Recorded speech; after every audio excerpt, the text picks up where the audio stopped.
Each one more.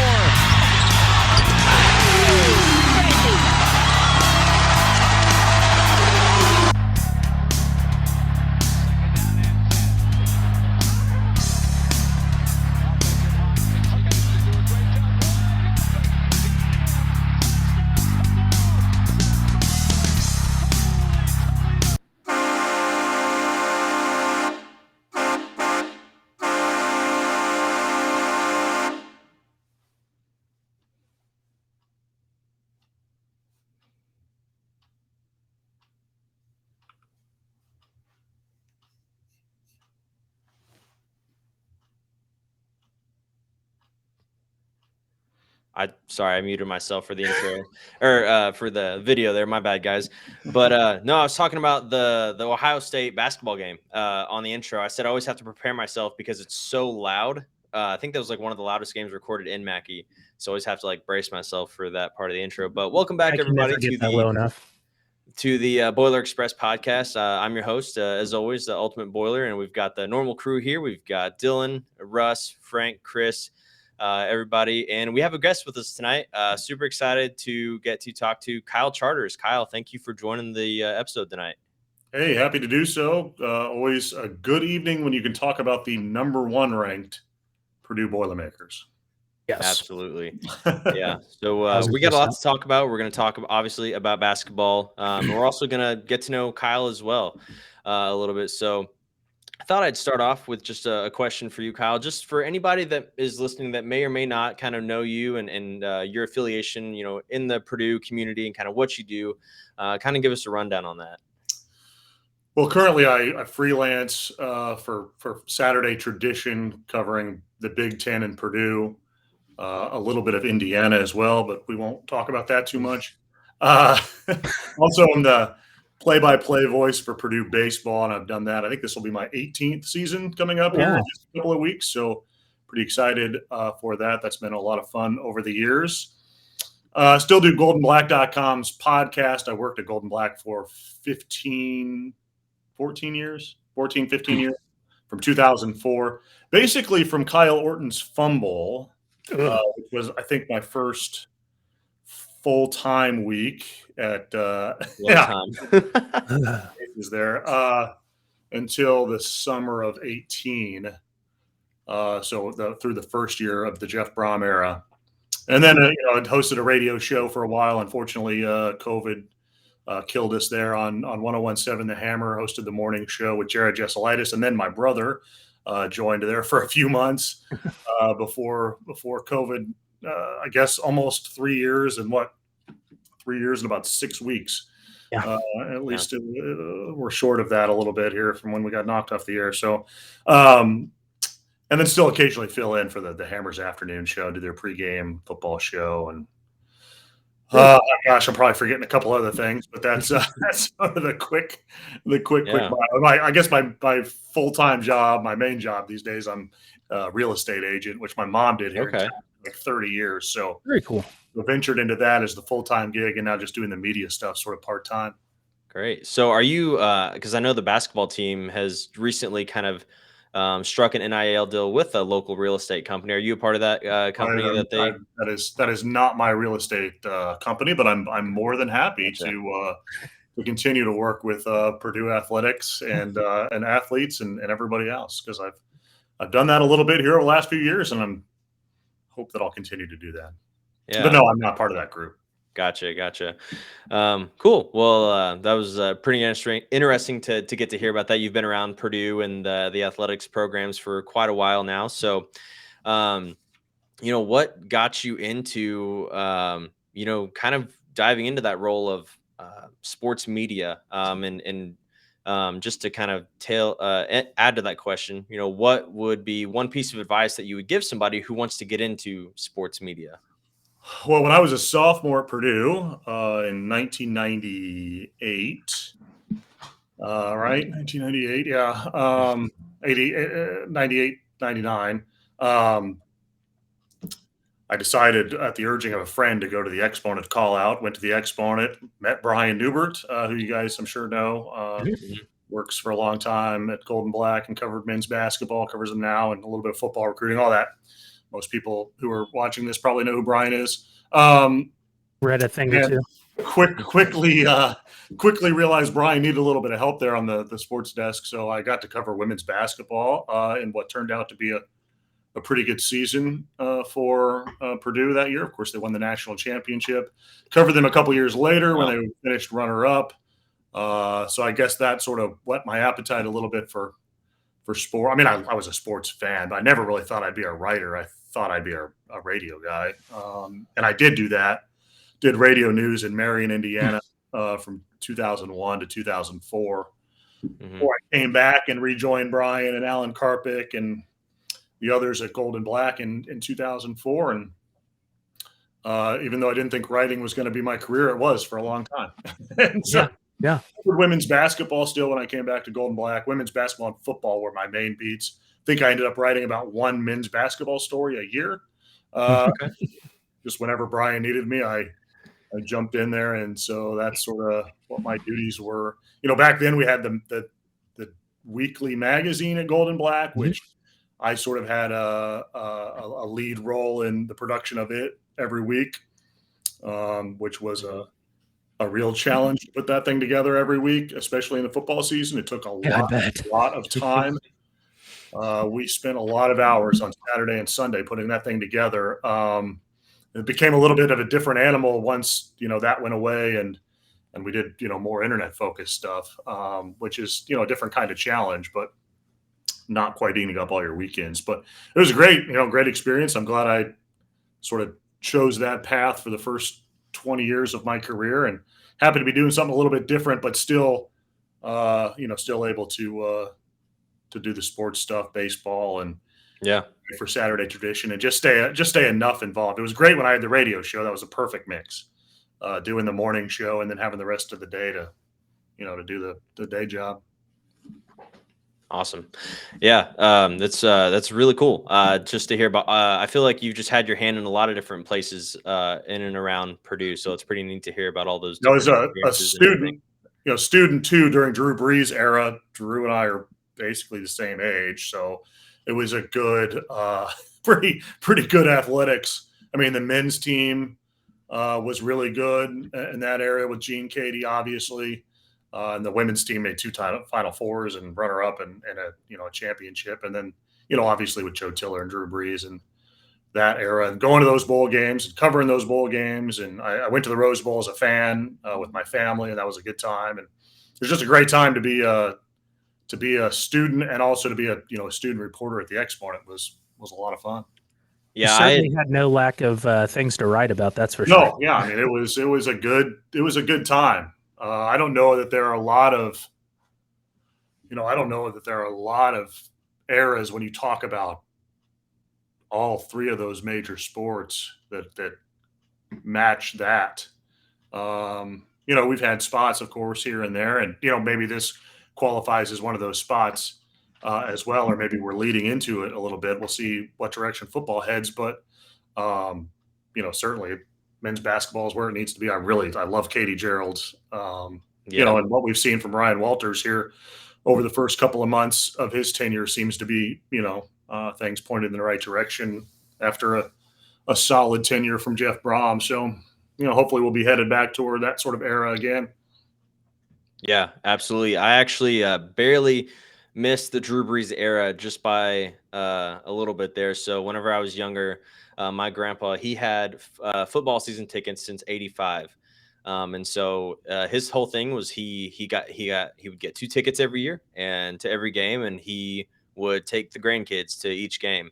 And so I was the youngest grandkid at the time, so I was always at the bottom of the totem pole. And so there was just too many grandkids that still wanted to go to the games at that point. So I just missed the Drew Brees era, but I started in the Kyle Orton era.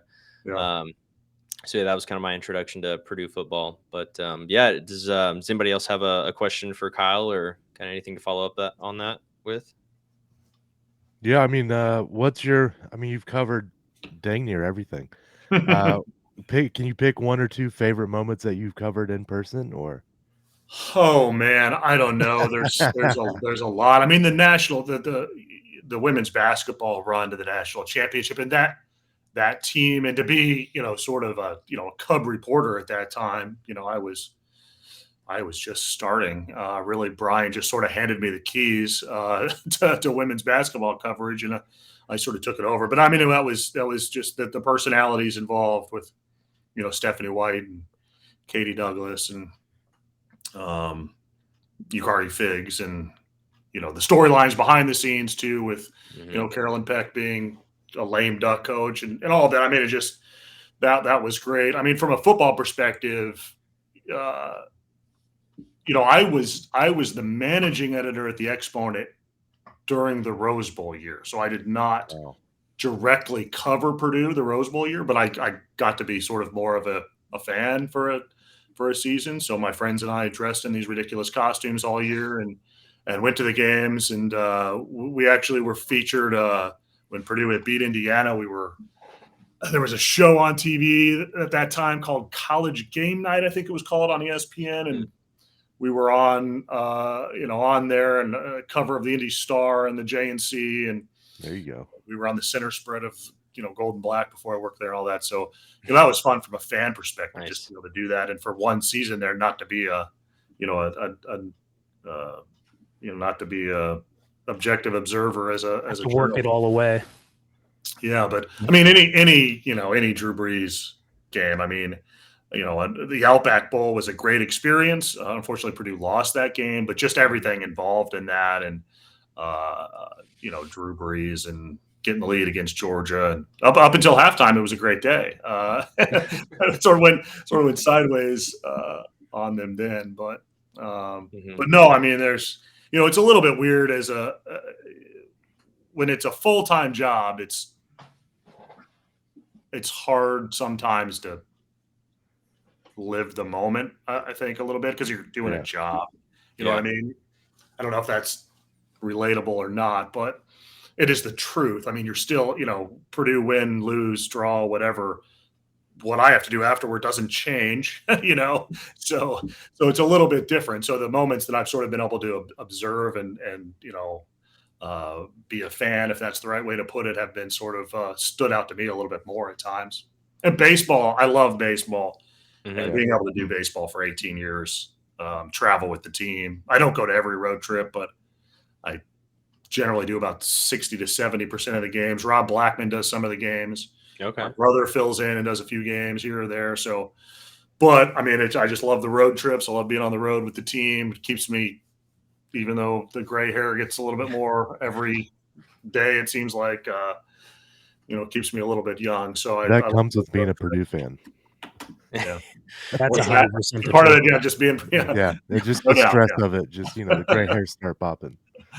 That's true. I've got a couple of them here now. I feel like ever since 2019, it's just more and more pop up. But awesome. Well, really cool just to kind of hear more about your experiences and just get to know you a little bit more, and the experiences you've gotten to have with baseball, with everything you've kind of been a part of. So that's pretty neat. But so I kind of have a question for everybody. At the beginning of this year with basketball, there were a lot of mixed feelings about the way this team would perform.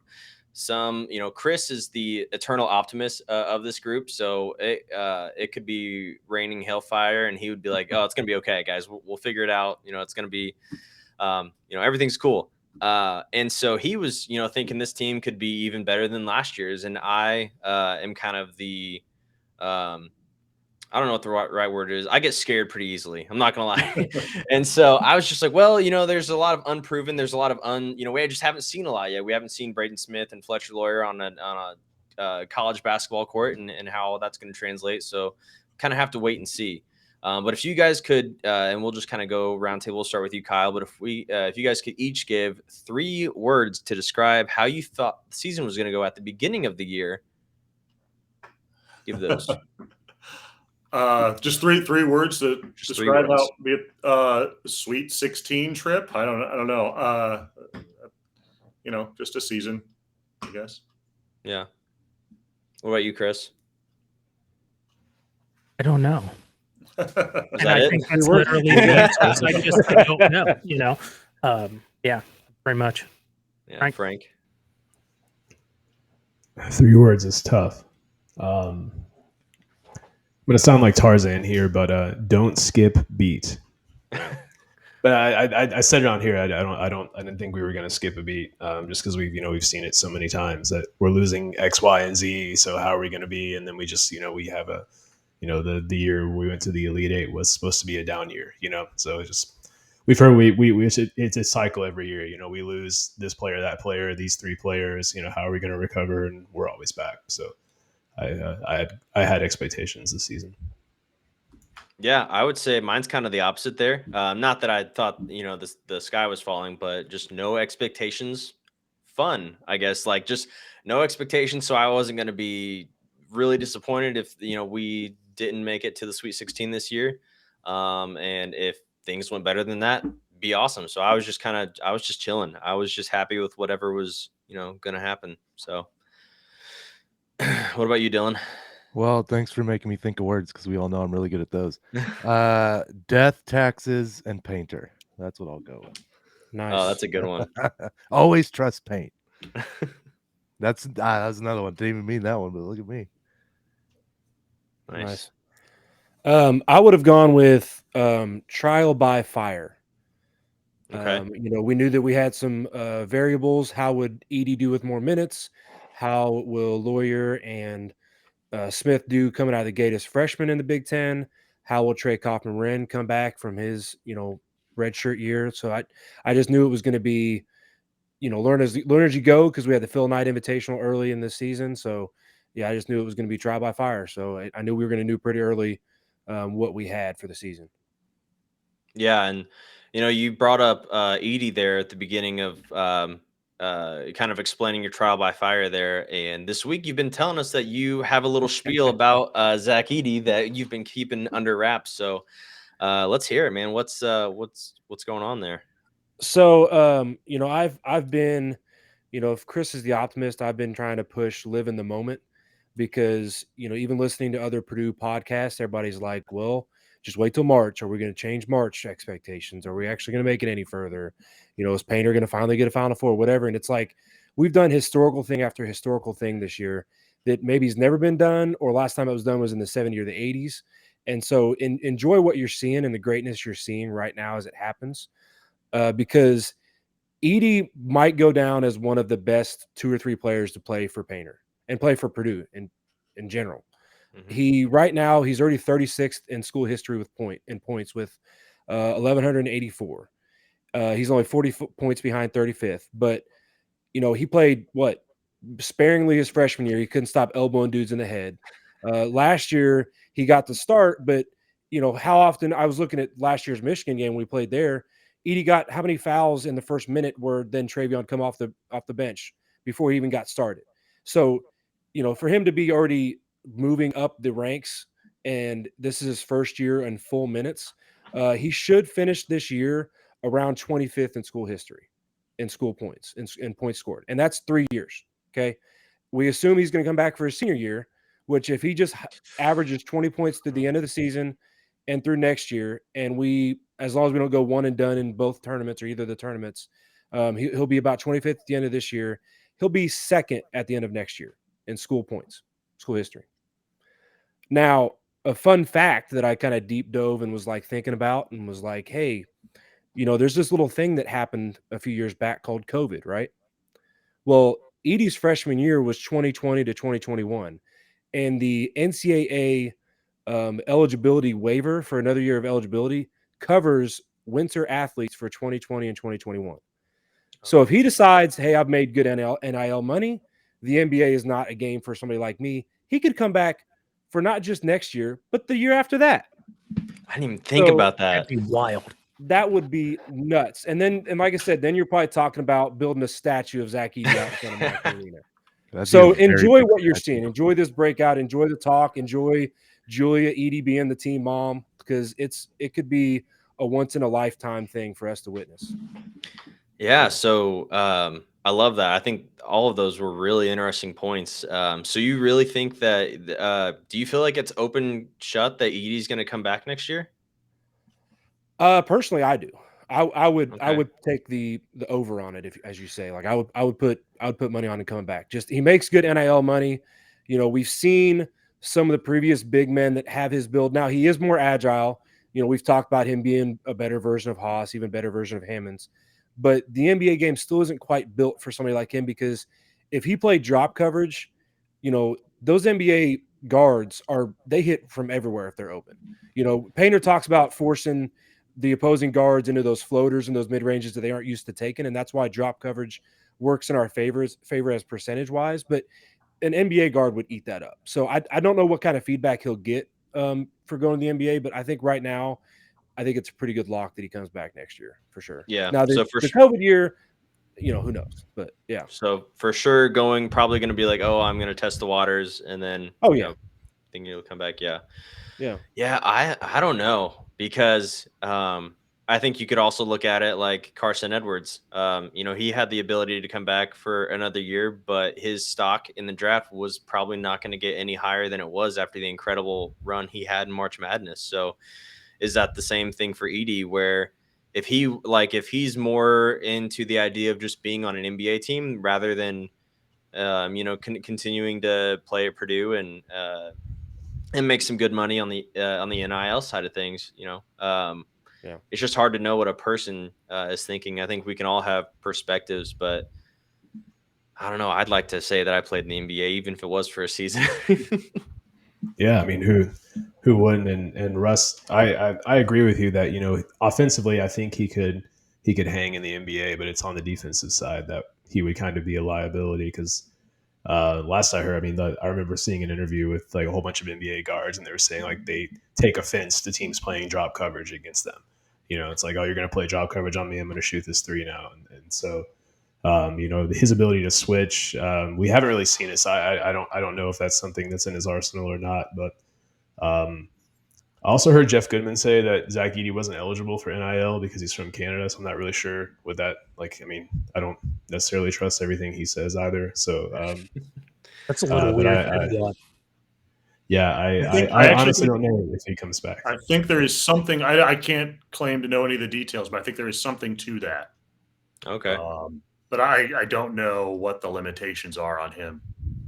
But I had heard that outside of Goodman as well. Okay, I would trust think you a lot more than him. So I'd think he'd be getting something, because I mean they're making those Zach Edey hockey jerseys, so he's got to be, you know. Yeah, they must. It's possible they found some sort of, you know, it's sort of the Wild West here, as we know. So it's very possible that, you know, Boilermaker Alliance or whoever, you know, Purdue NIL, whoever's doing some of those jerseys and other things. You know, I think he's in a Purdue commercial. I know Mason Gillis is doing a lot of things. I'm not sure if Edey's in a Purdue commercial, but it seems like they're doing some. You know, he's doing some things. So I'm not sure if that money's making it to him or what, but it seems like there's something there. Yeah. Paying for Mama Edie's Airbnb. Yeah. Yeah, there you go. Oh man. Yeah, so sorry, did you go ahead? It's also possible that Goodman and I have just heard the same wrong rumor. So I've actually got a website pulled up. While you guys talk, I'm going to look at it. well, that's the interesting thing that NIL is bringing now to the college game. When you look at a guy like Oscar Tshiebwe from Kentucky, you know, he was going to be a second round pick, ended up, you know, being, for him, he can make more money by staying in college, and, you know, now he's, you know, came back for his senior year. So, you know, I think we're going to see a little bit more of that, you know, especially at the schools who can afford to do things like that. But I don't know. Yeah, I'll be really interested to see, you know, what he decides to do. I guarantee he's gonna, you know, declare and test the waters, and, you know, and get some feedback. But just yeah, the he idea now has, that. Sorry, go ahead. No, he has opportunities to set records that could never be broken, in my opinion, if he comes back. Yeah, and just like, man, Russ, now the idea that he can be here for 2 more years, man, come on. I'm just sitting. Oh my gosh. So I think I found the reason. Okay. So it has to do with F1 student visas. Those visas prohibit students from working off campus except in rare authorized exceptions, such as participating in internships or work in their field of study. In these cases, for international student athletes, the school is legally obligated to terminate their visa should they have been making money off their name, image, and likeness. But Good did he job by the transition? research department. You know, for him to play at IMG in Florida, for him to make that transition, maybe he already got some kind of established dual citizenship or something. Maybe, I don't know. Maybe, I don't know. Yeah. Interesting. Anyway, we've had some games. Yeah, we've had some games. Sorry, go ahead. Here's a question that I don't know the answer to, but I'll pose it anyway. Who's the last national player of the year to come back? Shibwe. Shibwe last year. Yeah. Okay. Yeah. Yep. It's an easy question then. But yeah, it just strikes me that to me, if he's the best player, you strike while the iron's hot, like Carson Edwards did. Yeah. Yeah, it's also true. It's a decision I don't want to have to make. I'll put it that way.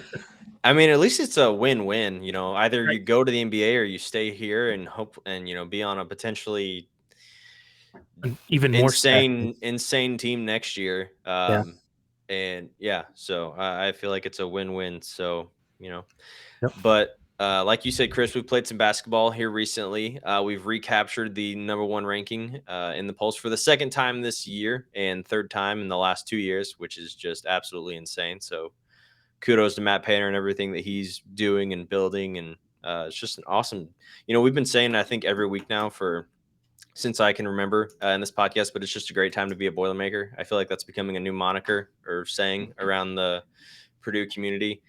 Which is great because it's not always been positive like that. So it's great to see it kind of the tides turning a little bit. But yeah, so first we played Minnesota, I believe. I know I'm great with timelines. You guys know I'm great with timelines, but I believe we played Minnesota first and handled that game pretty well. Somebody want to take?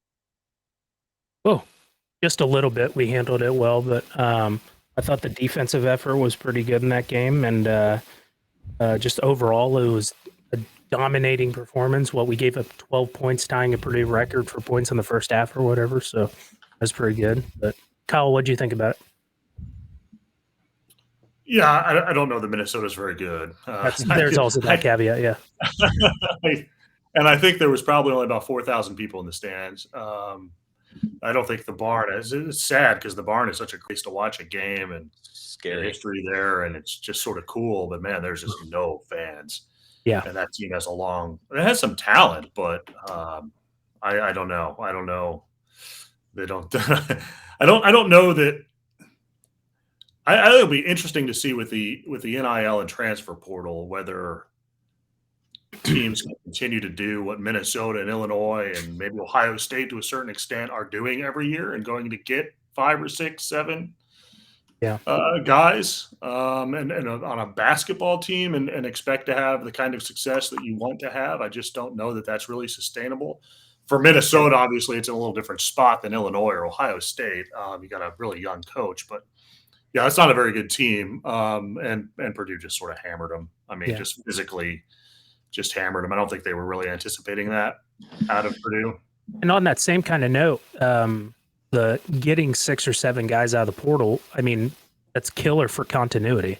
I mean, playing with each other. And, you look at these guys on Purdue where, Lawyer and Smith know what each other's going to do without having to communicate it most of the time. So I think that makes it really difficult for a team to try and gel together when they've played for 3 months. I think the most talented team in the Big Ten, and I don't think it's close, in my opinion, is Illinois. Mm-hmm. And they they're a little bit better now, but early in the year they went through a stretch. They were terrible. Could not play basketball together.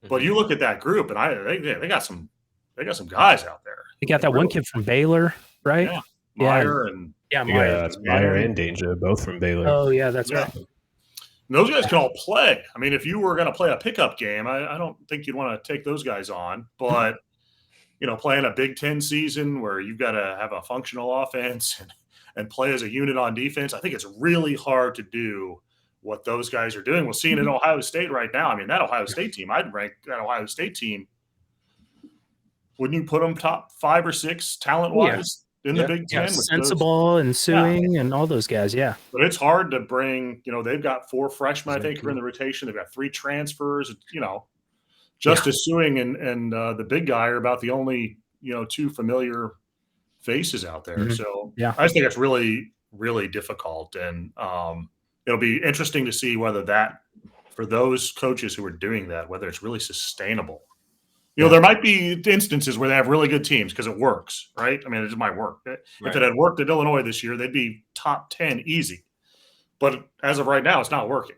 No. And you can tell it's just a scheme standpoint. They're just, everybody's kind of off in their own little world a little bit. Nobody's really on the same page with doing anything. And I think it's all 3 of those teams really, because they've all been kind of, I don't want to say dysfunctional, but. Can you guys hear me now? Yeah. Okay. So my boss is, he actually is an Illinois grad, and I guess he's on the message boards a lot. And he said that, with Sky Clark kind of taking a leave of absence from the program or completely leaving, he wasn't totally sure about that. He's heard both things, even though I think it's been mostly reported that he's just left the program, but said that with him leaving, a lot has kind of changed a little bit. Like the team chemistry, said that's changed a lot with his departure. So I don't know if that plays a hand in that either, but that's just, and of course it's a message board, so you got to take those that. Are always reliable. Yeah. Absolutely. Yeah. But yeah, no. So back to the Minnesota game. Did you guys see the pictures that Purdue basketball posted? It was like the 4 shots from the game, and there's the one of like Caleb first, like cheering, like he's like, yeah, and then you just see the Minnesota coach behind him, like giving giving him like a stink eye. Yeah. I just thought that was great. Yeah. But yeah, I mean, not a whole lot to say about Minnesota. We did what we should have done. Did a great job of it. Does anybody else have any thoughts about Minnesota though, before we move on to Maryland? I just felt from an effort standpoint on defense. I mean, it was there like all night. No matter what the lead was, those guys were bringing it. The communication was great on defense. I mean, it just seemed like guys were switching. No one was getting lost. I mean, everything was executed to perfection. Really wanted to hold them under 10 points in the first half. I'm really not sure why. I did too. Like that last like banked in shot, and Fletcher fouled him from behind. It didn't even really need to happen, but I was so disappointed. It's like, I want to hold them under 10. I don't know why. It was clear that we were the more talented team, and we're gonna probably run away with the win at that point. But yeah, I mean, especially at the end, we put in the walk-ons, and they started running the score up a little bit. It was like, no, stop. I like defense in basketball, but there is the execution and the effort I thought were on another level, and I think we saw it against Maryland too, personally. Yeah, the first 10 minutes of the Maryland game, Purdue was locked in, looked pretty unstoppable. But Frank, you would probably have a pretty good analysis of this or an idea on this. But what, in terms of actually, like, what actually happened out there that caused that shift? What did Maryland change in their game plan that caused that 15, 17 point lead to kind of dwindle down to as the game went on?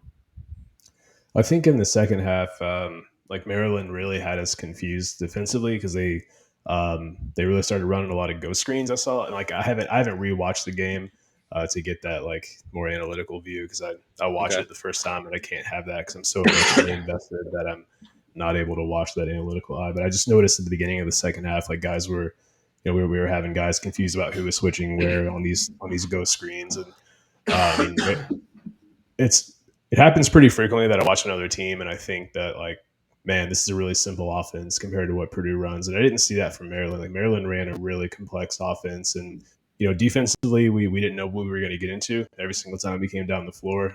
Maryland was either pressing, or they were man to man, or they were zone. And I think the inconsistency there had us a little bit confused. I don't feel like schematically the zone really caused us a whole lot of issues. We just missed some open shots. Like Edie missed 2 at the rim, First missed 1 at the rim. Morton missed a wide open 3. So it made the zone look more effective against us than it was. But I just think there were just some unforced turnovers, and some of the pressure, I think, by Maryland's, and some questionable officiating as well. Just led to kind of a messy second half, I think. The questionable officiating, the Big Ten. I'm so surprised. Well, and I thought, especially in the second half, they were really pressuring. I mean, one time Braden was knocked off his feet, when they were pressuring him, and somehow made the pass, got the ball across the timeline. But I just I feel like the inconsistency there on defense was a problem for us. We didn't know what we were going to get into. So I think that's something that that we can clean up. But also fatigue seemed to be a problem for Purdue as well, especially in the second half. Like the guys look tired, and I know Painter addressed that in the post game presser. But glad to have a few days off and some time to work on a few things, because I wouldn't be surprised. Michigan has played zone about like 1 out of 5 possessions this season, so I'll be curious to see if they try that again against us. Yeah, I totally agree with your assessment about the defense there, especially in the second half too. I remember one play in particular, Maryland's pressure, and I think maybe what was different about it, and this is just me looking at it with the naked eye and not knowing actually what what it would be called that they were doing, but when Purdue's tending to break a zone, they usually pass it out wide to one of the guards, and then there's somebody always at the midcourt logo waiting for that pass, that entry pass to push it over the line or the half court line. And it seemed like Maryland was blocking that. It seemed like they had a guy there ready for that, that next pass. So I think that definitely caused some issues. I remember one play in particular where Fletcher turned backwards to kind of look for somebody else to pass to, and you could just hear Mackey like audibly gasp, like, "No, go the other way." Yeah. So you posted that graphic about the Purdue in the zone, and I was like, Frank, no, you're giving the enemy, the answer. But yeah. So we've actually been good against the zone this season overall, and that's why that we averaged 0.33 points per possession against Maryland zone this past weekend, and on the season we're at about 0.9 points per possession. Okay. So we've actually been really good. So that was why that was kind of an outlier to see that. Yeah. Kyle, what did you think about the game? I think they just missed shots. It's like I'd love to see a shot chart from the second half. Can anyone recall a jump shot that was made by either team, but certainly by Purdue? I just cannot recall anyone making a jump shot in the second half of that game. And Matt Painter talked a little bit about this in the post game, just at the start of the second half. They missed a layup, they had a bad turnover, took a bad three. And it was like all of a sudden, Maryland's right back in it. I think I don't remember who missed the layup. Somebody missed right at the rim. It was Morton, I think. Morton, yeah. And if that goes down, maybe they get off to a better start in the second half and it doesn't tighten up quite as bad as it did. But the zone, for whatever reason, or the switching up of the defenses gave them issues. The press did. Braden Smith was tired. I've heard some speculation that maybe he wasn't feeling the best this last week. But I thought Matt Painter, if that's the case, or even if he was just fatigued, I thought Painter did a good job of getting David Jenkins in on defense and letting Smith rest on defense, and then trying to get him back in, offensively whenever he could. I thought it was a well-managed game by a team that clearly looked like it was, for whatever reason, was a little gassed. At the end. And I mean, they played that was the third game. 4 games in 9 days. Yeah. So wow. It was a well-needed Monday off before the Michigan game this week, to say the least, I think. And I noticed some possessions on when Maryland was on defense, they would run a zone for like 15 seconds and then switch it to a man for the last 10. I was like, what is going on here? Like, it's like a cover 2 shell with man underneath. It was just ridiculous. But yeah, it was I think, and kind of like we talked about before the show started, like we all like these Minnesota style games where we come out and whoop them by 30 or whatever. You can breathe during the game. Yeah. But I'm becoming more of a fan of these style of games because it kind of shows you about the grit. You look into it. the guys are tired. There might be some illnesses. Shots aren't falling. Press in the zone is kind of giving us an issue, but we still found a way to win. And I think that's stuff that you can carry into March, into those grinder Sweet 16 games, or even round of 32 games that are just beat you to death. You know, what was it last year against Texas was kind of a meat grinder game. So I think that'll be I think we'll reap the rewards as much as my cardiologist is going to hate it. We might feel differently about that Maryland game in a few weeks too, because I think the Terps are pretty talented. They have no bench. They only have about 6 guys, but they play 5 of their next 7 at home, where they're 9-1. And the one of the 2 road games is at Minnesota. So you know, if they go 5-2, one of the home games is Purdue. But I think that'll be a tough game. Yeah, it has been a tough game for Purdue going over there. They always fight. Yeah. So, you know, 5 of the next 7 at home for Maryland. You know, in 3 weeks, we might feel like that was it was a big win, but we might feel a little bit even differently about it then, because I think Maryland could, as long as the lack of depth doesn't really bite them. They've had some games this year where they just cannot score because they get into that bench and they just don't have anybody, which we saw, you know, a couple days ago. They just don't have anybody to bring in. Yeah.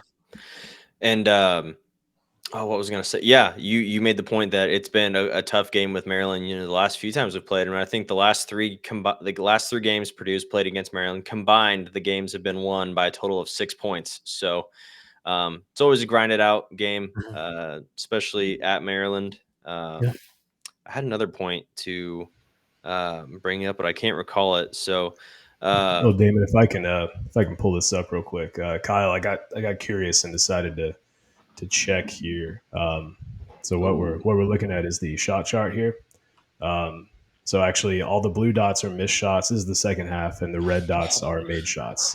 Jeez. So for anyone who's watching or who's just listening, who's not able to see video, their only red dots are right next to the basket. Oh my gosh! A whole bunch of missed shots in the. That's Purdue in the second half. Yeah, Purdue second half. Yep, So and second half only. So red dots are made shots, and blue dots are missed shots here. That's crazy. So is that only 6 made jumpers in the second half? 6 made shots. That I don't know, because I don't know how concentrated. Oh yeah, that's true. Yeah, it is in there. But I wonder if I can. That's the easiest way to. Yeah. But yeah, so didn't really make any shots away from the rim, as you had alluded to. So there it is. I had to look it up while the subject was so well, I'm glad my feel was correct, because I was sitting there with a friend in one of the corners, and I turned to him with a couple minutes left to go in the game. I'm like, when's the last – I think I said, when's the last time either team hit a jump shot? But I'm like, when's the last time Purdue hit a jump shot in this game? Yeah. I couldn't – and must have been sometime in the first half. Yeah. Crazy. And I wonder if Painter just saw that and just started just trying to feed it down low and take it in, just to – because I know I'm going to get on a soapbox if I bring up the officiating in this game. But I thought that it seemed like when they started calling like a bunch of multiple back-to-back fouls, it seemed like every possession was going low, like more concentrated than it was, say, other games or even to start the game. So I don't know, maybe if Painter just saw something, maybe he saw that, because it seemed like a lot of jump shots were falling short, like they're just out of legs. And I wonder if Painter just saw that and was like, you know what, we're just going to go with the bread and butter and get all of our points in the paint or the foul line. Well, he said before, he says he's all about layups, dunks, free throws, and 3-pointers. So if we're not hitting threes, it's going to seem like we're not hitting a single jump shot. That's true. Right. That's a good point. But to talk about Maryland's struggle, just to touch on that real quick, I was looking up the box score from the game, and you were totally right about their lack of depth from the bench. They had 7 points total come from the bench, and they're all from Martinez. He was 2 for 2 from the line, and then I think he hit a 3-pointer. Yeah, so he had all of the points from the bench. And only other one person even attempted a shot from the bench, and that was Cornish. But one thing I think Purdue excelled at that game is stopping Young. He only had 10 points, shot 4 of 18. So I know Morton was probably a huge proponent of that, or reason for that. So defense was again stellar. I was going to ask that question for anyone who didn't know, is who was guarding Jameer Young the majority of that game. So Ethan you Morton, I answered guess. it though, by the way. Yeah, it was Ethan Morton. I Yeah. just I don't understand how people don't see how great of a defender he is. It just blows my mind. Yeah, it's I don't know. I think it's because we see a lot of stuff on Twitter from the casual fan base that doesn't really understand the ins and outs of some of the things that, they base everything off scoring if guys not hitting shots. But like when Painter says, if you're not hitting shots, do everything else right. Guard, rebound, pass the ball, do all that type of stuff. I think people just aren't as indulged in the program as the six of us are. It's like Painter said on his radio show this week. You may not get the rebound, but if you box out your man, which allows someone else to get a rebound, like that will never be captured on a stat sheet. Mhm. And Ethan Morton, he has the second highest assist percentage on the team. He does have a fairly high turnover percentage. That's just a recent thing, but a player's worth is not associated with how many points they score. Jameer Young is a guy who I think you had back-to-back 20-point games, if I'm not mistaken, 20-plus point games. Coming into that game against us, we did a really good job on him. Let's see, he had 26, 20, and 30 were his previous 3 games. Locking him down and holding him, 4 for 12 from 2, 2 for 2 from 3. So 6 for 14 from them. That's a great defensive effort. So normally he hits 4 or 5 more shots at least. So that's a testament to Ethan Morton and how good of a defender he is. If Ethan Morton is not on this team, Purdue is 15-4. Yeah. Yeah, I think it's because really you're probably losing the Maryland game. Mm-hmm. I know he struggled offensively was Ohio State, right? He struggled offensively down the stretch of the Ohio State game, and he makes the one of the plays of the game.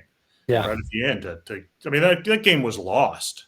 Yeah. How many times do you win a game in regulation with less than 30 seconds to go? You're down by 1 and you don't have the ball. Yeah. And Purdue won. Yeah. And a lot of it was because, Morton makes a steal there. Even though he struggled a little bit offensively in the last 4 minutes of that game, it makes the play. So without him out there. Yeah. Now, that said, there's going to come a game where you want him to hit the shot. Right. And it might be a big game. It might be next week. It might be Thursday night. It might be in the tournament. But, he's at some point you're going to want him to hit that open 3 with a couple minutes to go that really could seal the game before the final seconds. I think he had a chance to do it against Maryland, right? I think he missed. Didn't he miss? Somebody missed. Yeah, it was a wing 3, wasn't it? Yeah, I think with a couple minutes left where you thought if he would have hit it, you thought, okay, that's the game. But I also feel like that he is like one shot. Like once one of them goes down, I feel like he's just going to skyrocket. Yeah. Like he's like the rest of the shooters on this team. What Painter say that like all of the guys besides like 80 have shot 40% at some point in their career between high school and college. Like, so all of them know how to shoot. It's just some reason like we're missing by half an inch. And a lot of Morton's shots, to be fair, oh my God, I feel like more than anything, if there was a statistic on this, I feel like more than anything, I see his shots go literally in the rim and then somehow move in reverse, bounce off the sides of the rim, and then come out. Yeah. I swear that's like 90% of those shots that those threes that he takes, when I'm watching, kind of how that looks like it plays out. And then, on defense, he's he had a step back too in the Maryland game in the first half that I was like, oh my God, Ethan Morton's going to decimate these people. He's taking that step back 3. I was like, anything is possible tonight. So he'll get figured out for sure. But so how do we feel about Michigan? I am scared. It's just a house of horrors. Yeah. It's just This is the game last year that I feel like was a big turning point for this team in last season. So I'm having a little PTSD from, to be honest with you. But I think this team is leaps and bounds different and just for different reasons than last year's. So I'm hopeful, but nervous as well. And I think we talked a little bit in our group chat, and I tend to agree. I think we see a Zach Edey like he played against Kofi last year against Hunter this year. I think he's going to kind of feel like because I feel like out of all the big men in the league, like Hunter really doesn't get under his skin, but it kind of does. And I think that Edey's just going to be kind of like a man possessed Thursday and just like really want to set the tone and kind of solidify his place amongst big men, not just at Purdue, but across the country this year. Yeah, Edey takes things personal, I think, a lot more than we realize. You listen to that journey when his mom's talking about him not playing basketball. He didn't play basketball out of pure stubbornness, that he didn't want to do what everybody else told him to do.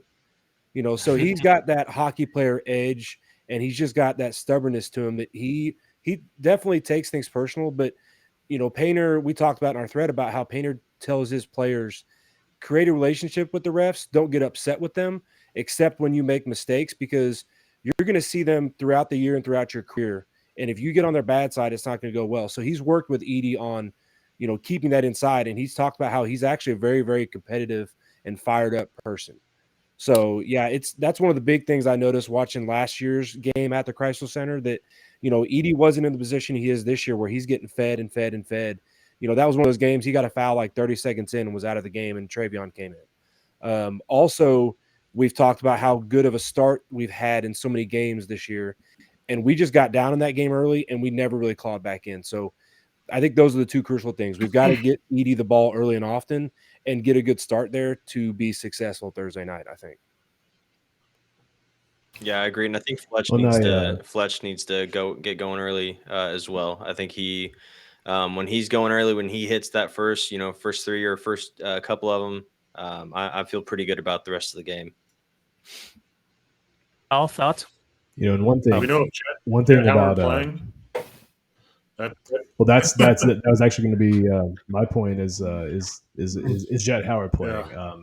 Which Juwan Howard's been very quiet about it.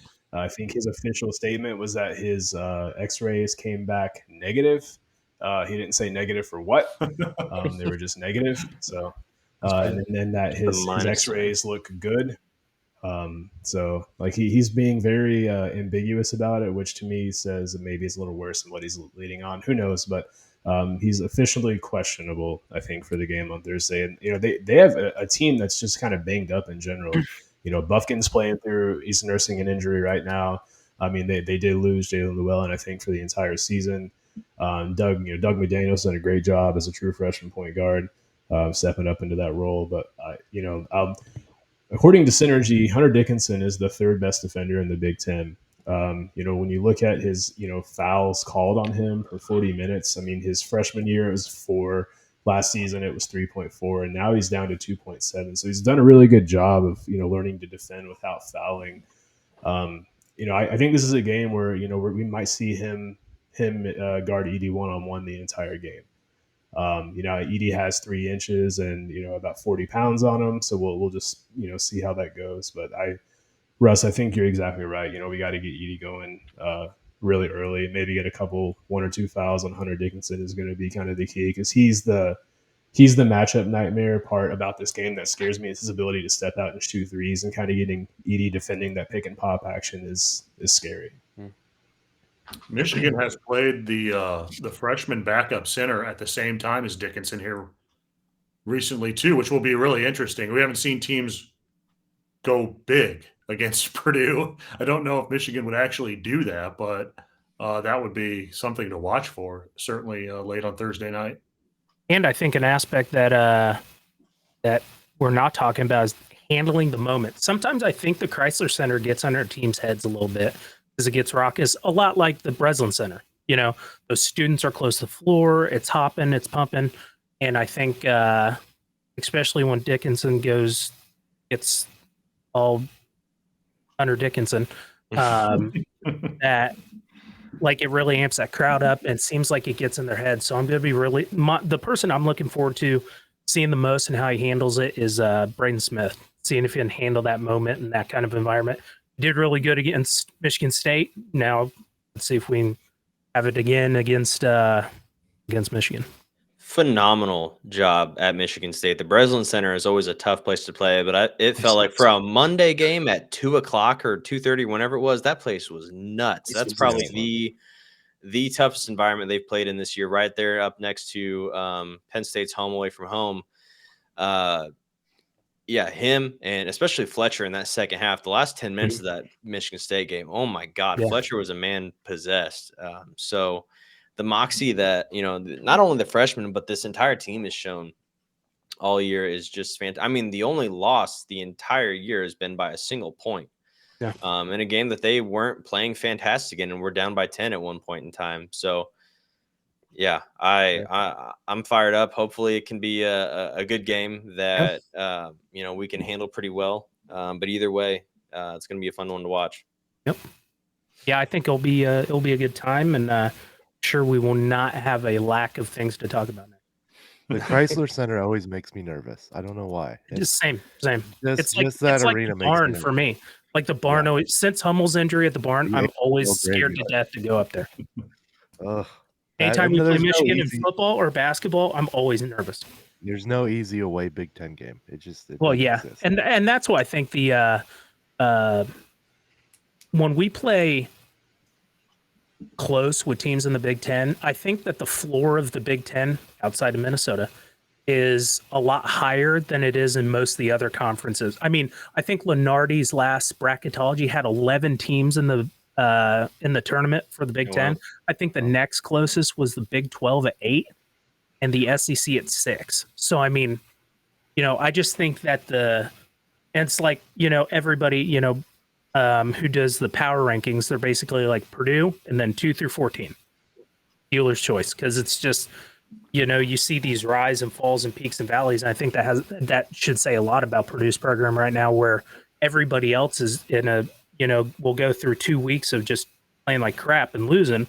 We went through 2 weeks, played like crap, and still found a way to win, besides one. Yeah.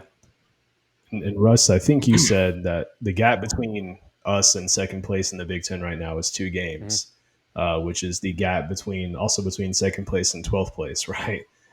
So it's just a bloodbath, outside of the top and the bottom right now. So nothing short of a miracle. We only have one loss in the Big Ten. Yeah, honestly. And I didn't realize, what did Painter say, 5 years? We haven't won in the Chrysler Center in 5 years. Okay. Granted, we've only played there 3 times in those 5 years, but even more reason to be nervous. Great. I mean, thanks, buddy. Frank. Appreciate that. Thanks for your big brain and your big stats and making me even more nervous, Frank. Well, now you logically have a reason. To me, that says that we're due. It's like in a baseball game when a guy's 0 for 3. I think like, okay, well, he's due. He's gonna get on base this time. So that's how I'm thinking about it now. Yeah. So just to kind of wrap things up here, and if anybody, we'll kind of do a last call. If anybody has any kind of last questions they want to ask, whether it's towards Kyle or just the group himself. I have a last question for all of us, and that is, I talked about how you all felt at the beginning of the season.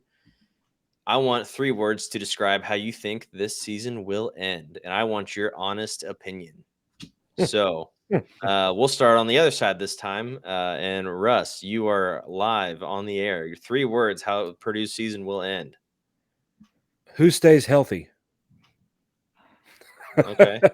That's I don't want to talk about it. I don't like talking about it because I don't believe in jinxes, but I'm not superstitious, but I'm a little stitious.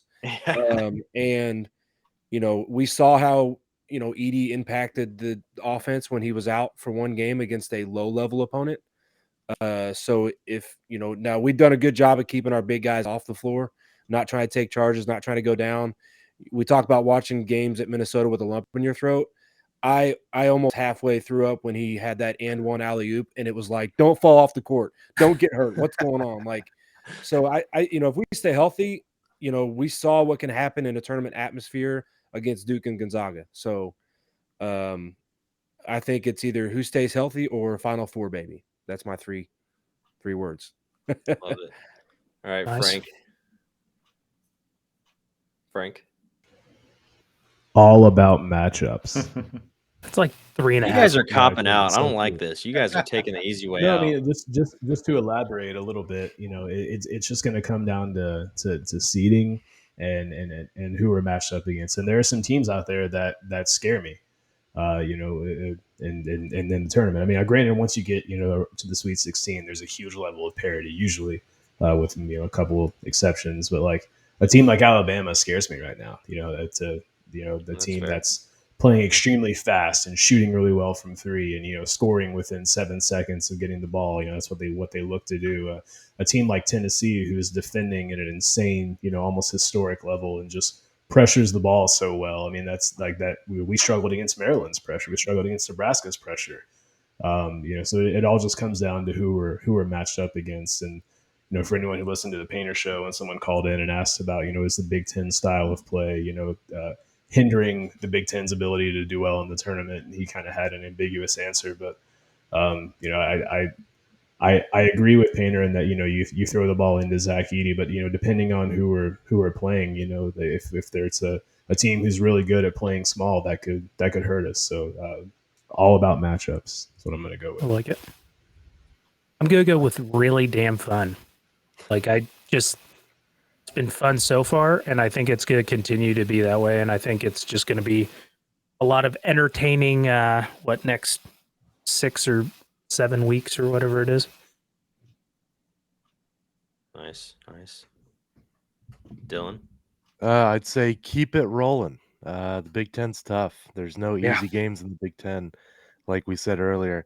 And I think, like Russ said, keep healthy, but just keep rolling on what we've built on so far, and what Painter's done so far, and guys like Edey and I don't know, man. You just gotta keep it rolling, and one game at a time. And the Big Ten, in my opinion, is probably the toughest, grittiest conference in college basketball.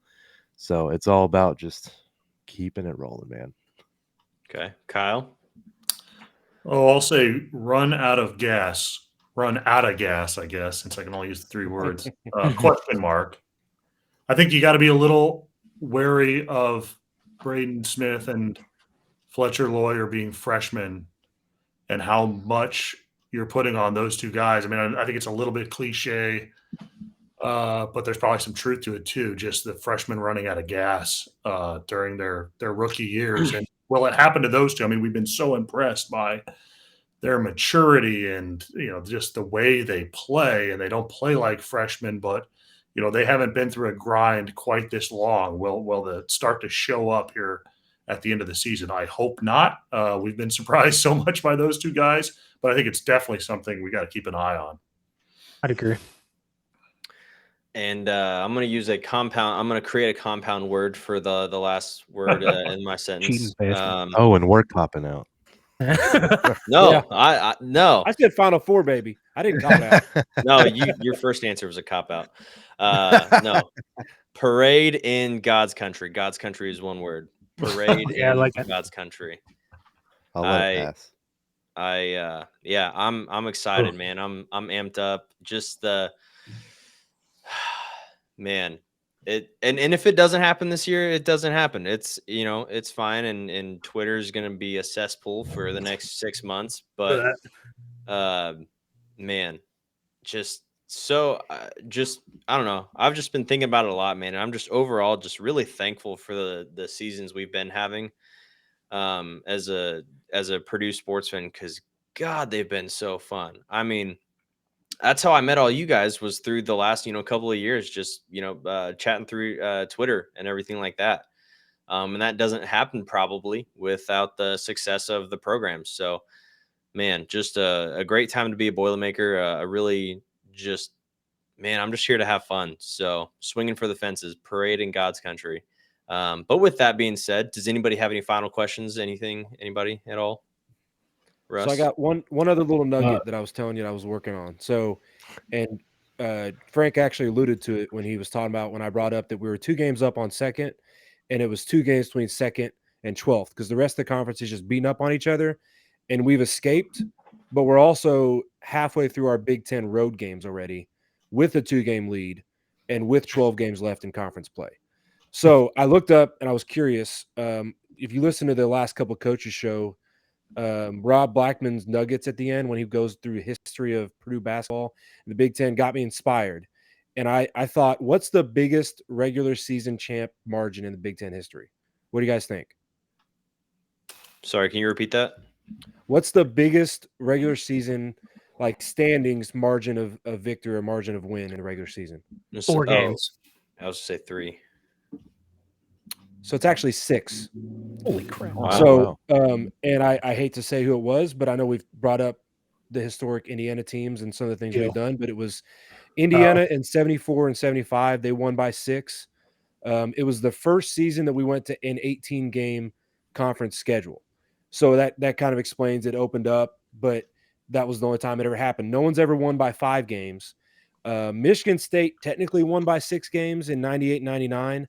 OSU, Ohio State, finished 3 games back, but that was the year they had to have vacated a lot of games for that year and several other years. So technically, if you look at the record book, Michigan State won by 6 games that year.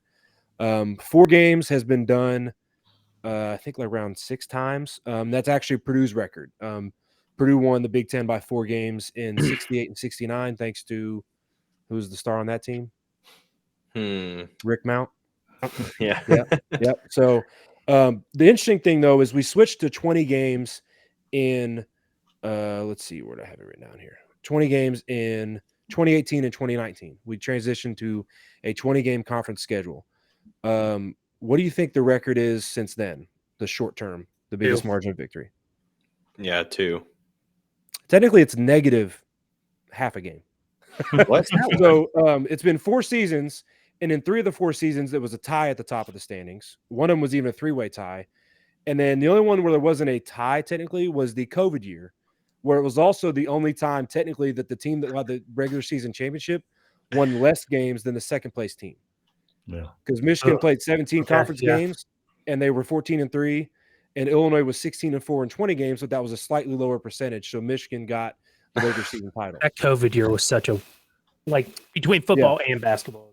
Terrible. Yeah, so so 6 is the record, and of course it's a team that we'd like to either share or even knock off that record. But I think this is the year that has that recipe, right? If we can separate ourselves and escape, like you said, the teams 2 through 12 are going to beat up on each other. They're going to move up and down, and they're going to end up racking up those losses. And if we can keep escaping, especially with a home-heavy back half of the conference schedule, I think we can see a pretty good dominant effort the rest of the way. I like the chances. Yeah. Probably have to win at Michigan and at Indiana. Yeah. Yep. Yeah, I think those are definitely the 2 toughest, I think, away games that we have left to mess with. But honestly, it's the Big Ten, so all of them are going to be meat grinders every game. Yeah. So, I don't know. It's going to be cool to see Braden and Fletcher and all those guys play in their first, big game environment at IU. Because it just seems like maybe this year more than recently, they're maybe it's just the fan base, but it seems like they're really out for blood this year on that game on the 4th. So it's going to be a pretty intense environment, it seems like. And I feel like it's going to be probably more than it has recently. So yeah, cool. That's all I got. I have one more question for Kyle. So you're obviously in the baseball world. In my opinion, Purdue baseball has the best uniforms out of any Purdue team by a country mile. What's your favorite set for Purdue baseball? Oh gosh, the current one's probably just the classic pinstripe. Is a nice the white pinstripe. The script Purdue looks so good. They're really nice. Yeah, Purdue has done a good job over the years. Of course, they switched to Nike probably 7. In Mark Wazakowski's first year, so 7 years ago. I think they were Russell before or something like that. Yeah. And then I think Majestic way back in the day. Yeah. But yeah, they're pretty sharp. I like those pinstripe whites are pretty nice. Oh yeah. The hats too. I wish I could find a place to buy the hats. I don't know if they sell those online or not, but I don't know. Some of them they do, some of them they don't. If you ever got to hook up on hats, let me know. Actually, the last time I went down and swiped some hats from the equipment room was the day that the world came to an end 3 years ago. So don't do that again. So I won't have to go down there and grab any more hats. Think about what you're asking for, Dylan. I'm a 7 5/8, just in case. Big old noggin on this guy. No, I went. That was that Tuesday. I went down in the equipment room and asked to grab a couple of hats for the rest of the season. We were scheduled to go to Evansville that weekend, and it's crazy that I did an I guess the one thing I didn't mention, I do Big Ten baseball podcast because there's really not a whole lot of Big Ten baseball coverage. So my brother and I do we record it at the Hammer, and we started doing it when we had the morning show, but we still do it now. But that morning, we did our podcast. I talked to Rick Heller, the Iowa baseball coach. Did something with Greg Goff. Well, what would have been Greg? Would have been. Was it Waz then? Who was it? Was it Goff at that point? No, it was Goff. Yeah, Goff's first season. Did something with Greg Goff on that Tuesday, and it's crazy to look back. Nobody once mentioned the idea that games two days later wouldn't be played. I mean, I still remember watching the NBA games that night, and when it was Utah and Sacramento, I think.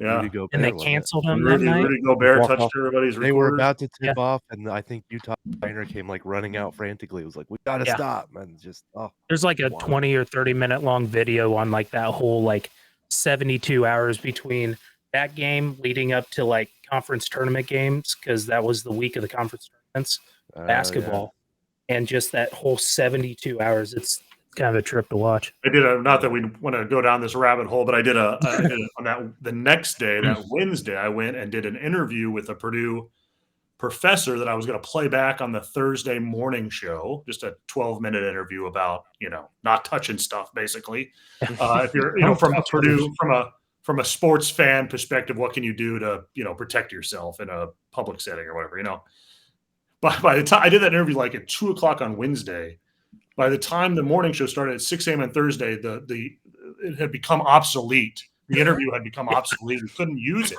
because so much had changed in the 18 hours between when I did the interview and the next morning that we just couldn't use it. It's just crazy times. Things happen so fast. Oh yeah, you'll miss it. Wow. That's my hat story. So that's how I got my hats, and it happened the last time I grabbed some new hats was right before the world shut down. Well, respectfully, let's not do that again. I'm gonna lose. I'm gonna just fucking duck. I'm gonna duck and cover if I ever see Dylan with a Purdue baseball hat on. But I'm gonna pull out the rosary. Yeah. Yep. Cool. I bought it. I promise. Yeah. Awesome. Frank, do you have anything? Just one, one quick question, and you touched on it a little bit, but how different is it from just a casual fan perspective versus something you're covering and you're working? Like, are you able to take it in from an enjoyment standpoint, an entertainment standpoint, if you're covering a team or a sporting event, or is it how much of a difference is there, and what's that like for you? There's definitely a difference. I think. I can only speak to it from my perspective. I think you definitely are watching the game and enjoying the game, and so you get a feel for it. I mean, you still feel the energy of the moment, but you also have a job to do. So. So you're still, win or lose, you still have to execute that job. So, when the horn sounds, I still got to go interview people. And, I think if you're covering a team, there's a natural inclination when you're covering a team to be closer to those players or whatever and want to see success for them. But also you're a professional and you know that the games are won and lost. I think that you just don't, having done that for 20 years or whatever, and still doing it to a certain extent, you don't get as high with the wins, and you certainly don't get as low with the losses. I mean, makes sense. They're just teams lose. Teams lose. Purdue will lose again. The basketball team will lose again. It might be Thursday, but the thing that I always Purdue could lose Thursday. If they do, does it matter? Like, you know what I mean? They could still win the Big Ten. They could still win the Big Ten championship, and maybe they'll lose on Thursday, and it'll be good for Purdue in the long run. Maybe they'll win the NCAA. I think we get caught up sometimes in the individual moments and wins and losses when maybe, we got to look at the big picture. And there's a reason we haven't had an undefeated college basketball team since '76. Yeah. No. Yeah. And we get caught up in caught up in recruiting battles, right? Yeah. Purdue lost Hunter Dickinson, and who'd it get? Yeah. Right. That's a Zach great Edey. point. Yeah. I think we won. Well, I think if you trust the people, like if you trust Matt Painter, then you know that if they don't get a guy, they're going to go get somebody else who is going to fit the system, who might be better. I mean, you look at the Nigel Pack deal, like Purdue didn't get him. Yeah. Would that have worked? It's arguable that it worked out that Purdue didn't get him because David Jenkins has been the perfect guy, and a credit to him. And I don't know him at all, just watching him on Twitter and watching him in games. Well, you got a guy who scored 1,800 points in his career, who is willing to come here and play defense and run the point when he's not a point guard and just fit in. I mean, it's pretty remarkable that he has done that. I think telling of the whole team a little bit too. Now, it's easier to have good team chemistry when you're winning. It just is. But I think telling too that Painter went and got a guy when the first guy didn't work out, and the second guy, the guy that's here, might is statistically not as good, but maybe it's a better fit. Maybe it works better. I don't know. Yep. But I just think that that kind of stuff you can't get. It's just you can't get worked up as much about the wins or the losses. Yeah. And to that point as well, I would not mind not being ranked number one going into Bloomington. I would not mind that, because if we lose that game, oh my Lord, there's going to be so many T-shirts made for that. I think if we have a single digit next to our name when we go to Bloomington, they're going to be amped up. And I think that's the way it is for any team we'll play the rest of the season. Yeah. Here's a good one for you. If Purdue's ranked number one, will the Indiana fans storm the court? Oh yeah, beating Purdue. Absolutely. Oh yeah, like they did last year. They'd storm the court for a Klondike bar. That's going to be the next quote thing. Dylan. Yeah. It was so strange that they did that last season, because they just don't think about Purdue, which is odd. They don't care about Purdue at all. That's all they say. It's strange. They regular season games. They don't care about regular season games, even though they literally ran halftime contests of reenacting the Watford shot against Kentucky. They don't care about regular season games, but they literally had that as a promotion, but they don't care about regular season games. Okay. Those dusty banners. Gosh. Cool, man. Cool. Well, I think we'll go ahead and wrap it up for tonight. As always, thank you all for tuning in to the Boiler Express podcast. You can find us on YouTube, Spotify, Twitter, probably some other platforms out there as well that I'm not recalling at this moment in time. We do have a Discord that we use from time to time, not super active on, but we do use that from time to time. So if you want to check us out on Discord, if you have Discord as well, more than welcome to do that. And Kyle, thank you so much for joining us tonight. What a fun time. It was good to get to know you a little bit more and just hear more about you and your experiences around Purdue and the program, and just you as a person. I'm going to make sure to run the other direction if I ever see you going into an equipment room looking for hats. But no, just great time, great conversation, good time to talk about Purdue basketball. And we got a game Thursday against Michigan. Hopefully it's a good one. And we'll see how it goes. So thank you guys for tuning in. Boiler up, hammer down, and let's go. Boiler up. Boiler up.